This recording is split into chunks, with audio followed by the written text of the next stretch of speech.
Some eerie images of a note found in the Michigan State University shooter's pocket have just been released by Michigan State University's Public Safety Department. MSU police are now detailing the timeline of the February 13th mass shooting and sharing notes scribbled by the suspect, Anthony McRae. News Channel 3's Allie Jenner-John is live in the studio to show us that note now. And we do want to warn you, this may be difficult to see. Allie? Yeah, Jessica, hello. Take a look at the top of this page. McRae dates it February 12th. That's just one day before he would take the lives of 3 MSU students and injure 5 others. At the top, he introduces himself to the reader of the note. He says, "Hi, my name is Anthony McRae." He repeatedly writes, quote, "They hurted me." He asks, "Why do people hate me?" and says, quote, "They made me who I am today, a killer." Shots fired, complaint at Berkey Hall. I've got potential shots fired to the west. Got multiple victims. Why? The same question that we've been asking. An answer made clearer today in this note written by MSU shooter Anthony McRae. MSU police shared the timeline today of the tragedy. In total, police say the dispatch center got 2.5 days worth of calls in the span of 5 hours. Starting with 8:18 p.m. when dispatchers received the first shots fired call at Berkey Hall. We're getting reports of multiple victims for an active shooter. Scene is not secure at this time. To 8:24 p.m. when McRae entered the Union to kill his final victim.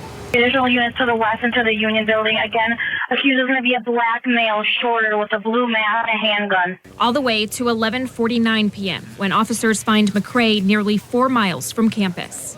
Subject is shot himself. We need medics here now. 3 students' lives were taken that night. Brian Frazier, Alexandria Verner, and Ariel Anderson. 5 others were critically injured. As for motive, all we may have is McRae's letter found in his pocket. He writes, "I will be shooting up MSU." He tells the reader his father has nothing to do with this. He says he's tired of being rejected. He apologizes, not for what he was about to do, but for his handwriting. He also claims he was acting with others, something investigators have said they do not believe is true.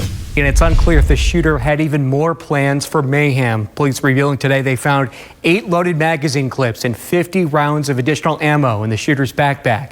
They say the 2 firearms he used in the shooting were unregistered, a felony under Michigan law. McRae faced the same charge following a 2019 arrest. Video we're about to show you from that encounter sheds light on McRae's previous interactions with police and may give a reason why prosecutors may have ultimately agreed to a plea deal. After a college campus killing spree, police say the shooter, 43-year-old Anthony McRae, said nothing as police tracked him down nearly 4 miles from the MSU campus. They exited their vehicle, ordered him to show his hands. However, he produced a weapon and then killed himself. You're under arrest right now. It was a much different encounter between Lansing police and McRae back in 2019. What's the word, man? You work here? While following up on area burglaries, this officer begins questioning McRae, spotted smoking by an abandoned building. You got any weapons on you or anything like that? Yeah. You have a weapon on you? Yeah. What do you have? 380. 380?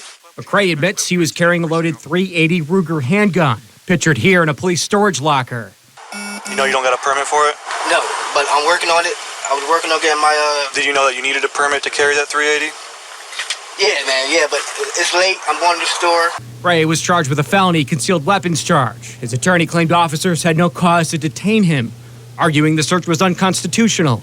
We're going to seize this weapon and he's going to be bipped on CCW down in jail. Court records show before the case headed to trial, former Ingham County prosecutor Carol Simon agreed to a deal, allowing McRae to plead to a misdemeanor weapons charge to avoid jail. A 5-year felony charge which barred McRae from legally owning a gun was dropped. We would all hope that a prosecutor would uphold the law as it's written. There's always room for discretion. However, that one will be scrutinized for a long time, I'm sure. Questions continue to swirl more than 3.5 years after the arrest. Police say McRae legally owned the 2 9mm guns used to carry out the mass shooting. McRae's family says he became angry and isolated following his mom's death in 2020. After the shootings, police say McRae appeared to be walking on the 5-mile route from campus to his house, where he lived with his father. It appeared to us that he was heading home when someone just spotted him from the picture we put out on him. McRae's senseless acts compromising the feeling of safety for tens of thousands of Michigan State students. McRae says safety was the reason he told police he carried a gun back in 2019. Why were you carrying it? Protection. Protection? Protection, man. Okay.